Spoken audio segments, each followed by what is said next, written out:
Gusto mo na bang magbago?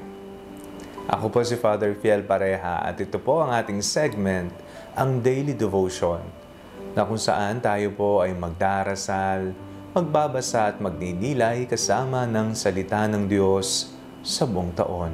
Manalangin tayo. Sa ngalan ng Ama, ng Anak at ng Espiritu Santo. Amen.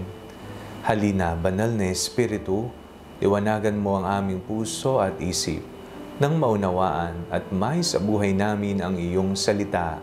Amen. Our Bible passage for today is from the Gospel of St. Mark, chapter 9, verses 2 to 8, and I read it for you. 6 days later, Jesus took with him Peter and James and John, and led them up a high mountain apart by themselves. And he was transfigured before them, and his clothes became dazzling white, such as no one on earth could bleach them. And there appeared to them Elijah and Moses, who were talking with Jesus. Then Peter said to Jesus, "Rabbi, it is good for us to be here. Let us make 3 dwellings, one for you, one for Moses, and one for Elijah." He did not know what to say, for they were terrified. Then a cloud overshadowed them, and from the cloud there came a voice, "This is my Son, the Beloved. Listen to him." Suddenly, when they looked around, they saw no one with them anymore, but only Jesus. May punto po sa ating buhay na dumarating na tila ba nagsasawa na tayo. Ganito na lamang ba tayo? Hanggang dito na lamang ba tayo? May mga pagkakataon na gusto na nating baguhin ang ating buhay. Lalong-lalo na po sa mga parte ng ating pamumuhay na tayo ay malungkot, tayo ay hindi umaasenso, at higit sa lahat, tayo ay sawa na sa ating mga bisyo at mga ginagawang mali, mga kasalanan sa buhay. Yung tipong minsan, napagtanto mo, hindi maganda na ikaw ay nabubuhay sa makasalanang pamumuhay. Kaya kinakailangan mong magbalik loob sa Panginoon, magbago. Ating po pinag-uusapan ng pagbabago sa ating ebanghelyo, ang ating Panginoon po ay hindi nakagawa ng kasalanan o naisip niya na baguhin ang kanyang buhay, kung hindi ating pong narinig kung paano ang Panginoon ay nagbago ng anyo. Ito po yung tinatawag po nating transfiguration. Sa harapan ng mga alagad, ang Panginoon ay naging maningning, napakatingkad, napakaputi. Nagbago, naging maligaya. Glorious Jesus in front of the apostles. Ito po'y patikim sa kung ano ang mangyayari. Ito po ay kaluwalhatian ng Panginoon sa harapan ng mundo.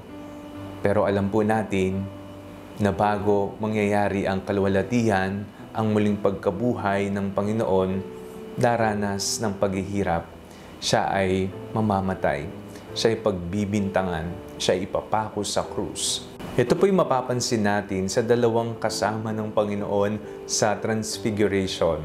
Nandoon si Moses, nandoon si Elijah.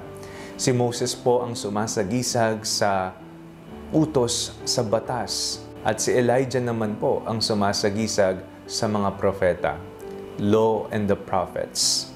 At nasa gitna ang katuparan ng dalawa, ang ating Panginoong Hesukristo. Ngunit gaano man kasaya, kaluwalhati ang naging karanasan ng mga alagad nang makitang nagbago ang Panginoon, sila pa rin ay bumaba. Hinarap nila ang kanilang buhay. Nandyan si Jesus, siya ay mamamatay, siya ay papako sa krus. Nagbago.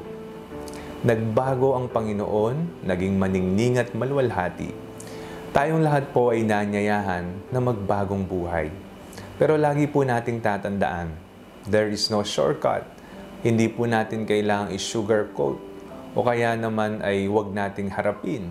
Bagkus katulad ng nangyari sa Ebanghelyo, bumaba ang Panginoon kasama ng mga alagad at hinarap nila ang katotohanan, ang buhay, ang hula ng propeta at ang katuparan ng batas ng Mesiyas ay magpapakasakit, ipagkakaluno at mamamatay. Ngunit siya ay muling mabubuhay. Walang madali sa pagbabago. Nandiyan na kailangan mong harapin ang mga iba't ibang pagsubok sa buhay. Pero tandaan mo, babangon kang muli. Mayroong pagbabagong magaganap sa iyong buhay. Manalangin tayo. Panginoong Kristo, baguhin niyo po kami. Baguhin para sa ikabubuti namin. Bigyan niyo po kami ng isang pusong nagnanais sa pagbabago. Ito po'y magagawa namin sa tulong ng iyong awa at pagpapala. Amen. Sa ngalan ng Ama, ng Anak at ng Espiritu Santo. Amen. Huwag po ninyong kalimutang i-like ang video ito. Mag-comment po kayo and share it with your family and friends.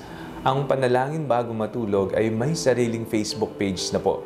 Huwag niyo pong kakalimutang mag-like at mag-follow dito, and do not forget to subscribe to our YouTube channel. I-click niyo lamang po ang link na nasa description ng video ito, o kaya naman po just search Father Fiel Pareha. God bless you po.